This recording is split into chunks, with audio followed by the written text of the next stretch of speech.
அஸ்ஸலாமு அலைக்கும். Welcome to Shefana diaries. இன்னைக்கு ஆலு பராட்டா எப்படி செய்யலாம்னு பார்க்கலாம். ஒரு பெரிய சைஸ் வெங்காயம் சின்ன சின்னதா கட் பண்ணி வச்சிருக்கேன். கொத்தமல்லி கட் பண்ணி வச்சிருக்கேன். ஜீரகம், கருஞ்சீரகம், 1/2 டீஸ்பூன் மிளகாய்த்தூள், 1/2 டீஸ்பூன் உப்பு. இது எல்லாமே நான் எடுத்து வச்சிருக்கேன். இப்போ நம்ம ஒரு 3 பெரிய உருளைக்கிழங்கு நல்லா பாயில் பண்ணி நல்லா மேஷ் பண்ணி வச்சிருக்கேன். இப்போ உருளைக்கிழங்கு ஸ்டஃபிங் எப்படி பண்ணலாம்னு பார்த்துடலாம். நம்ம ரெடி பண்ணி வச்சிருக்க பொருட்களை எல்லாமே உருளைக்கிழங்கு கூட சேர்த்து நல்லா கை வச்சு நல்லா நம்ம பிசைஞ்சு ஒண்ணுக்கு ஒண்ணு நல்லா ஒட்டுற மாதிரி நல்லா நம்ம பிசைஞ்சு ரெடி பண்ணி எடுத்துக்கலாம். நான் ஒரு 1/2 மணி நேரத்துக்கு முன்னாடியே கோதுமை மாவு பிசைஞ்சு வச்சிருக்கேன். இப்போ நம்ம இந்த அளவுக்கு நம்ம மாவு உருட்டி எடுத்துக்கலாம். நான் எல்லா மாவும் நல்லா நான் எடுத்துக்கிட்டேன்.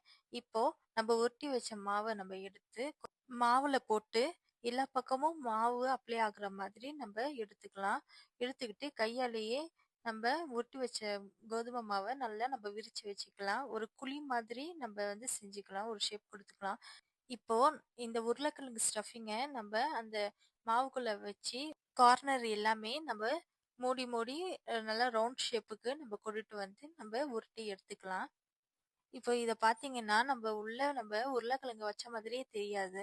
இது மாதிரி நம்ம எல்லா மாவையும் பால் மாதிரி நம்ம உருட்டி நம்ம ரெடி பண்ணி நம்ம வச்சுக்கலாம். இப்போ சப்பாத்தி கட்டையில நம்ம சப்பாத்தி தேய்க்கிற மாதிரி தேய்ச்சிக்கலாம்.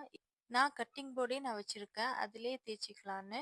அதில கொஞ்சோண்டு நம்ம மாவு தூவிட்டு, மேலேயும் கீழேயும் 2 சைட்லயும் நம்ம மாவு தூவிக்கலாம். தூவிட்டு இப்போ சப்பாத்தி உருட்டிக்கலாம். நல்லா விரிச்சு உருட்டிக்கோங்க.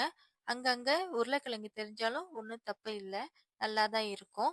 இப்போ நம்ம சப்பாத்தி கல்லுல நம்ம சப்பாத்தி போட்டுக்கலாம். சப்பாத்தி கல்லு நல்லா சூடு ஆனதுக்கு அப்புறம் மீடியமான தீயிலேயே வச்சு சுட்டு நம்ம எடுத்துக்கலாம். ஒரு பக்கம் கொஞ்சம் வெந்ததுக்கு அப்புறம் இன்னொரு சைடு போட்டு ஓர சுத்திரும் எண்ணெய் போட்டுக்கலாம். ஆலு பரோட்டா கூட தயிர்ல சர்க்கரை போட்டு நல்லா கலக்கி ஆலு பரோட்டா கூட சாப்பிட்டா ரொம்ப சுவையா இருக்கும். இப்போ சுட சுட நம்மளுக்கு ஆலு பரோட்டா ரெடி ஆயிடுச்சு. இந்த வீடியோ பிடிச்சிருந்துச்சுன்னா லைக் பண்ணுங்க, ஷேர் பண்ணுங்க.